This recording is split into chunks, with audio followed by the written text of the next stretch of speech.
Hello नमस्कार, पुन्हा एकदा तुम्हा सर्वांचं आपल्या नवीन ब्लॉगमध्ये खूप खूप मनापासून स्वागत करते. खरचुंडीला निघाले मी. सकाळी एकदम म्हणजे धावपळ झाली, सगळी गडबड आवरावर करायची होती, त्यामुळे काय ब्लॉग करायला वेळ भेटला नाही. तर आत्ता निघाले आणि आई आता ओटी भरायला लागले. सकाळपासून नुसती आईची धावपळ चालली, सगळी घाई गडबड उठले नुसते तिची. आणि ह्या ज्या आजी दिसत आहेत ह्या आमच्या शेजारच्या काकी आहेत. गावाकडे खूप थंडी असल्यामुळे उठायला पण वेळ झाला, त्यामुळे सगळ्या कामाला नंतर मग लेट. गाडी जात असते. ठीक आहे ना, राहू दे नको ना, राहू दे ना, वेळ झाला. ओढणी घेऊ ना.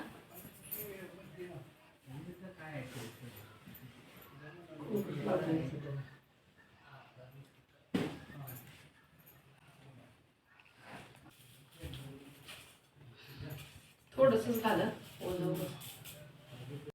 आई आबा दोघे जण जरासे माझ्यावर नाराज झाले होते, आणि ते का नाराज झाले होते हे सुद्धा तुम्हाला ब्लॉगमध्ये सांगणार आहे मी. कदाचित या ब्लॉगमध्ये नाहीतर याच्या पुढच्या ब्लॉगमध्ये नक्की सांगेन.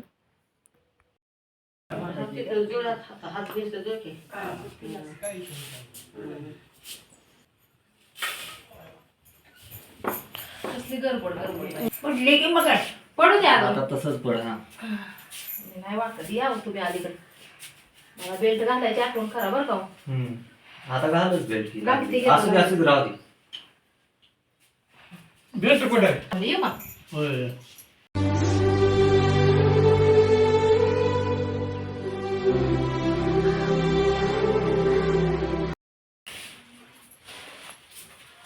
बेल्ट गोडी पडते का काय बाबा. खूप वेळ व्हायला लागला होता, त्यामुळे जास्त काय शूट घेत बसले नाही मी. म्हटलं पटपट आवरावं, नंतर पुढं गेल्यानंतर थोडंसं शूटिंग घ्यावं. तर थोडंसं अंतर पुढे आलो आहे आम्ही.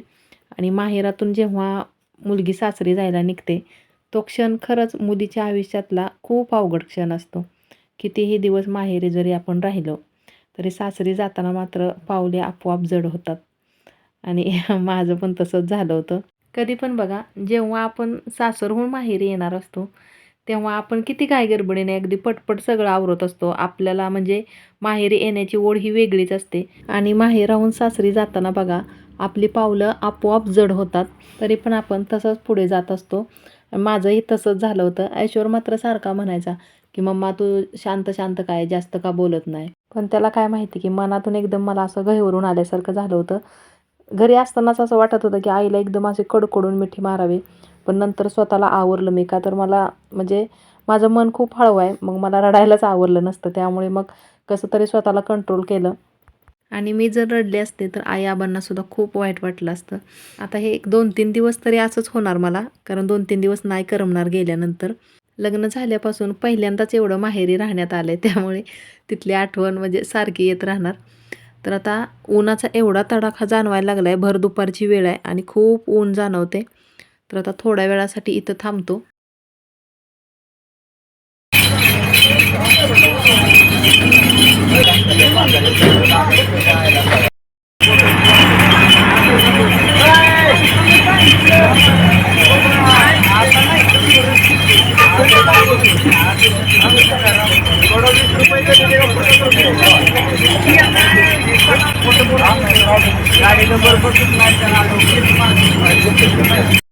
एवढा उन्हाचा तडाखा जाणवत होता, अक्षरशः उन्हाळा असल्यासारखं वाटत होतं. सकाळी संध्याकाळी खूप थंडी वाजते आणि दुपारी असं ऊन पडतंय कडक. थंडगार ऊसाचा रस घेतल्यानंतर बरं वाटलं जरासं. तर आता थोडा वेळ इथं थांबून निघतोयच पुढं आता जाण्यासाठी. ऐश्वरची बडबड काय चालूच असते नेहमी.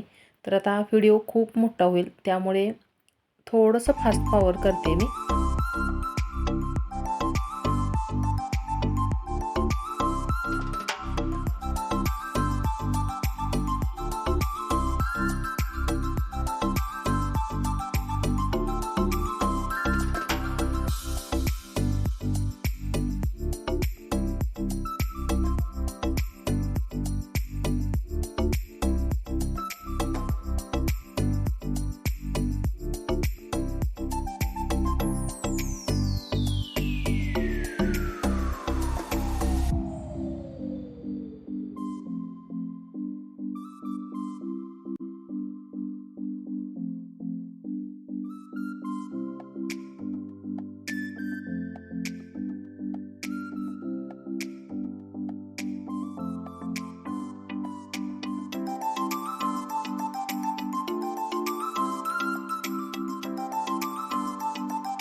ओके आलो आता परसंडीला.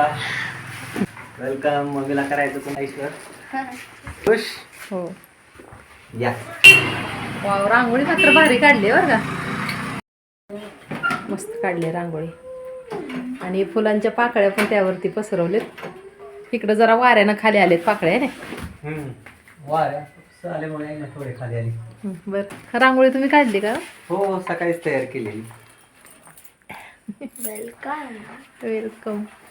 छान केलंय. मिसेस येणार म्हणल्यावर एवढे ऑपरेशन वरनं एवढ्या प्रॉब्लेम्स वरनं बाहेर पडले म्हणलं ते सकाळीच मी तयार सगळी करून आलेलो. पण काय झाले, वाऱ्यानं पाठी झालेत फुलं ती. या. हवा 1 मिनिट, ऐश्वरला शूटिंग घ्यायला लावते. हा. बरं, शूज काढू द्या.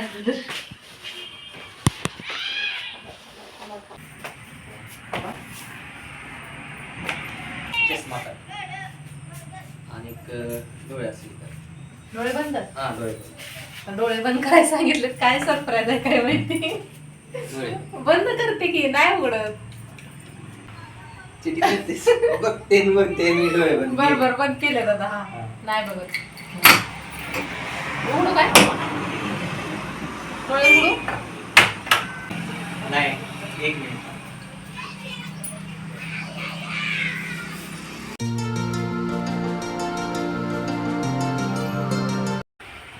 वेलकम. उघडू का आता तरी? हा, उघड.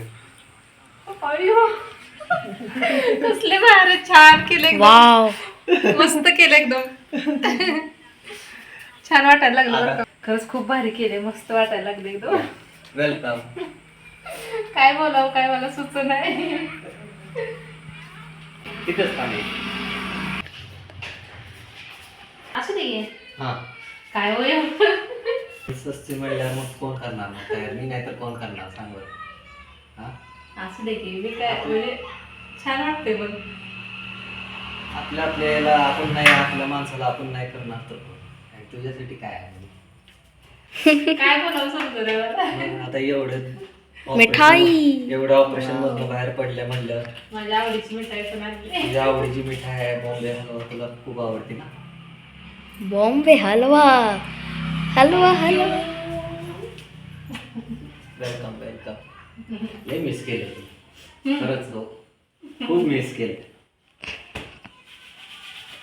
कोणाला पण लय बरं. ऐश्वर्यानं पण खूप मिस केलं. या. ऐश्वर्याला थांबा की बाळाला माझ्या. शूटिंग घेतोय.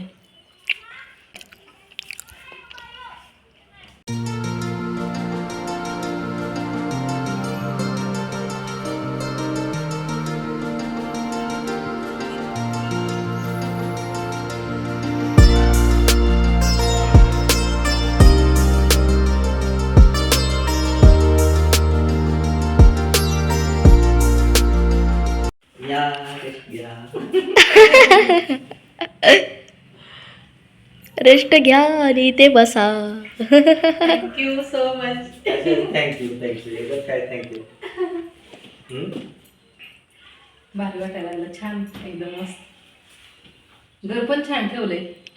हा, आपलं होईल तेवढं मॅनेज केले बिन कोणाला. छान ठेवलंय घर पण. टॉमी कुठे आहे बाबू तुझा? जेनी. जेनी. हा हा. बस. असू द्या, ते ठेवते. बसा तुम्ही पण. नाही, मी बसा, मी नाही. ठेवते की बसा. ठेवते तू बसा. बसा, ठेव ना. किती दिवसात ना आज घरी आले मी. खरंच खूप भारी वाटायला लागले. असं एकदम आनंदाश्रू यायला लागले डोळ्यात. असं वाटतं की म्हणजे मी असं शब्दात सांगू शकत नाही. इतकं छान वाटायला लागले मला. खरंच खूप हॅप्पी आहे मी आज. आजचा दिवस मी कधीच विसरू शकत नाही. आणि घरी आल्यामुळे मनाला एक आनंद वाटत होता. सकाळी लवकर उठून यांनी ही सगळी तयारी केली आणि नंतर मला न्यायला आले होते. आता हे झालं यांचं स्वागत, म्हणजे यांनी केलेलं स्वागत. आता ऐश्वर पण माझं स्वागत कशा पद्धतीने करतोय हे पुढच्या ब्लॉगमध्ये तुम्हाला पाहायला भेटेल. कारण व्हिडिओ खूप मोठा होतोय, त्यामुळे मी या व्हिडिओचे 2 पार्ट करते. तर पुढचा पार्ट पण नक्की पहा, खूप छान आहे.